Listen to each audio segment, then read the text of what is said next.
Hello student, today we will do worksheet number 64। आज हम worksheet number 64 को करने वाले हैं। Today date is 10th December 2020, class 9th, subject English. In this worksheet we will discuss poem the snake trying. इस worksheet में हम the snake trying poem को डिस्कस करेंगे and we will do some questions related to this poem. So without wasting time let's start this. Introduction to the poem. हम सबसे पहले poem का introduction देखते हैं। W.E. Rose the poet wrote about the natural world passionately. इस जो poem के जो पोएट हैं वो क्या है, W.E. रोज हैं और वो नेचर के बारे में लिखते थे। In the poem, the snake trying snake has been depicted as the victim. जो द स्नेक ट्राइंग पोएम है उसमें स्नेक को एक विक्टिम के रूप में दिखाया गया, एक शिकार के रूप में। Snakes in general view are considered symbols of death because they are poisonous. अगर हम सामान्य वे में बात करें, एक साधारण रूप से बात करें तो सभी का मानना क्या है कि जो स्नेक है वो किसका सिंबल होता है, डेथ का, क्योंकि वो क्या होते हैं, पॉइजनस, जहरीले होते हैं। However in this poem snake is trying to save himself and the poet depicts the snake as small and harmless which needs to be saved। और इस पोएम में जो पोएट है वो कहता है कि snake is trying to save himself, जो स्नेक है वो अपने आप को बचाने की कोशिश कर रहा है। एंड द पोएट डिपिक्ट्स, और पोएट डिस्क्राइब करता है कि जो स्नेक है वो स्मॉल है और हार्मलेस है, which needs to be saved, जिसको कि बचाया जाना चाहिए। And come to summary. अब समरी को देखते हैं। The snake who has been lying on the sandy bank of a water body, a pond or a stream। इस पोएम में जो स्नेक है वो Sandy bank of a water body, एक वाटर बॉडी जो कि पॉन्ड भी हो सकता है, स्ट्रीम मतलब पॉन्ड मतलब तालाब और स्ट्रीम मतलब धारा, उसके रेतीले जो किनारा है उस पर रेत पड़ा हुआ है और उस पर जो स्नेक है वो लेटा हुआ है। Is trying to escape from the man pursuing it with a stick, और अपने आप को बचाने की कोशिश कर रहा है।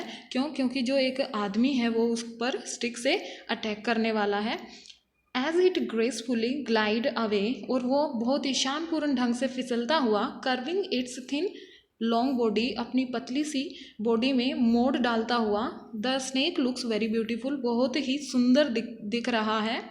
It glides through the water trying to escape from the stick. अब वो फिसलता हुआ पानी में जा रहा है। क्योंकि उसे स्टिक से बचना है। जो आदमी है वो स्टिक से उस पर अटैक करने वाला है और उसे उस स्टिक से बचना है, इसलिए वो कोशिश कर रहा है, उस बैंक से नीचे फिसलता हुआ पानी में जा रहा है। The poet pleads to the person attacking the snake to let it go over the water into the reeds to hide. अब जो पोएट है, प्लीड का मतलब क्या होता है, रिक्वेस्ट करना। जो पोएट है वो रिक्वेस्ट करता है उस पर्सन से कि वो जो स्नेक है उस पर अटैक ना करे, स्नेक को पानी में जाने दे और पानी में जाकर वो कहीं रीड्स टू हाइड, जो घास है उसमें छिप जाए। एंड नॉट हर्ट इट, और उसे कुछ भी दुख ना पहुँचे। He highlights that it is a small green snake completely harmless even to small children। Poet यहाँ पर हाईलाइट्स करता है कि वो जो स्नेक है वो बहुत ही छोटा सा है, उसका जो कलर है वो ग्रीन है और वो हार्मफुल नहीं है, हार्मलेस है, इवन देन बच्चों के लिए भी वो कोई नुकसान नहीं पहुँचाएगा। The snake lies on the sand until it is observed and is chased away। जो स्नेक है वो रेत पर लेटा रहता जब तक कि उसे ऑब्जर्व नहीं किया जाता और ना ही उसे छेड़ा जाता है। In the end it disappears in the ripples in the green reeds, और अंत में जो स्नेक है वो छिप जाता है, गायब हो जाता है कहीं। रिपल का मतलब लहर बनाता हुआ वो चलता है और कहीं घास में वो छिप जाता है। ये पोएम हमने, इस पोएम की हमने समरी देखी। And come to question answer पे आते हैं।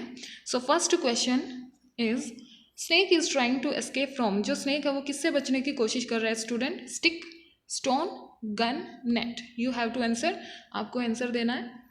सो here will be the answer stick, वो स्टिक से बचने की कोशिश कर रहा है। Come to second, choose the option that is not true as per the poet. आपको वो ऑप्शन चूज करना है जो पोइट के अनुसार ट्रू नहीं है, सच नहीं है। So you will answer both of the questions. I am leaving upon you, मैं आप पर छोड़ रही हूँ। There is a word in the poem vanish, choose the word which does not match its mean. तो आपको वेनिस का जो वेनिस जो वर्ड है उसका ऐसा मीनिंग करना है जो उससे मैच नहीं होता, मतलब अपोजिट देना। तो you will do by your self, आप अपने आप से करोगे। ओके, फर्स्ट क्वेश्चन ये थोड़ा शॉर्ट टाइप है, वो MCQs थे। सो first question is how does the poet describe the beauty of the snake. जो पोएट है वो स्नेक की ब्यूटी को कैसे डिस्क्राइब करता है, क्या बोलता है उसके बारे में।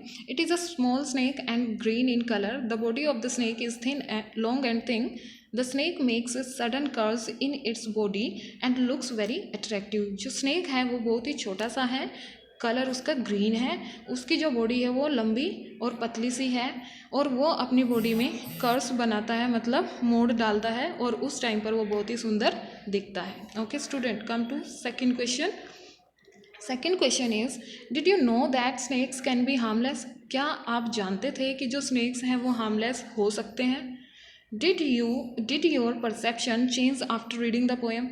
क्या आपका जो परसेप्शन है वो चेंज होता है पोएम को पढ़ने के बाद, मतलब क्या आप मानते थे कि या जानते थे कि जो स्नेक्स हैं वो हार्मलेस हो सकते हैं, और अब इस पोएम को पढ़ने के बाद आपका क्या परसेप्शन है। Yes I knew that snakes can be harmless. हाँ मैं जानता था कि जो स्नेक्स हैं वो हार्मलेस हो सकते हैं, मतलब कोई नुकसान नहीं पहुंचा सकते। Very few snakes are poisonous. बहुत ही कम, बहुत कुछ ही जो स्नेक्स होते हैं वो पॉइजनस होते हैं, जहरीले होते हैं। People think that all snakes are poisonous and harmful, so they want to kill them. जो पीपल, बहुत सारे लोगों का मानना ये है कि जो सभी तरह के स्नेक्स होते हैं वो पॉइजनस होते हैं, मतलब जहरीले होते हैं, हार्मफुल मतलब हानिकारक होते हैं, और वो हमेशा उन्हें मारने की सोचते हैं। After reading this poem my perception is changed. It conveys the message to everyone that we should not hurt animals unless they attack us. और मेरा परसेप्शन चेंज होता है इस पोएम को पढ़ने के बाद, और ये जो पोएम है उससे सीख मिलती है, ये एक मैसेज कन्वे करता है कि हमें किसी भी एनिमल को, हमें एनिमल्स पशुओं को कभी भी हर्ट नहीं करना चाहिए, दुख नहीं पहुंचाना चाहिए, जब तक वो हमें कुछ हम पर अटैक नहीं करते या हमें कोई हानि नहीं पहुंचाते। Third question is was the snake able to escape how. जो स्नेक था क्या वो एस्केप, बचने में कामयाब होता है, हाउ कैसे। Yes it was able to escape, हाँ वो बचने में कामयाब हो जाता है। The snake instinctively try protect itself from the possible harm. जो स्नेक है वो बहुत कोशिश करता है अपने आप को प्रोटेक्ट करने की, जो हार्म, जो खतरा उस पर बना हुआ है। It started to move fast with curving its body. वो बहुत ही जल्दी जल्दी चलना शुरू कर देता, बहुत तेज़ी से वो निकलना शुरू करता है, अपनी बॉडी में कर्व बनाता हुआ। The snake escaped from the hit of the stick and disappeared in the ripples among the green thin reeds. और वो उस स्टिक से बच कर निकल जाता है और एकदम से कहीं घास में छिप जाता है। So long question is here and it is value based question. Okay student, have you ever chased or saved an animal, why was it going to harm you, describe your experience in 40 or 50 words. So student, आपको ये question अगर आप अपनी तरफ से करते हो, अपनी एक स्टोरी बनाकर आप राइट करते हो, तो it will be much better. Otherwise I have written my experience which happened with me in the last year, मतलब in previous year. Okay, so तो answer of this question is yes I have saved a puppy before some years. मतलब कि क्या आपने कभी किसी animal को save किया है, चेज किया है, अगर आपने ऐसा किया है तो क्यों किया, और अगर आप ये ऐसा कर रहे थे तो आप हार्म हुए हो, आपका कोई नुकसान हुआ है, you have to write yes I have saved a puppy before some years. हाँ मैंने एक पपी को बचाया था कुछ साल पहले। I use to go to park for playing with my friends, कि मैं पार्क में जाता था और अपने फ्रेंड्स के साथ खेलता था। One day I was there and playing cricket, या कुछ भी आप राइट कर सकते हो। तो मैं अपने फ्रेंड्स के साथ वहाँ पर था और क्रिकेट खेल रहा था। I went out of the park to pick up the ball. मैं वहाँ पर गया, मैं बॉल को, मतलब पार्क से बाहर जाता हूँ और बॉल को वहाँ से उठाकर लाना था मेरे को।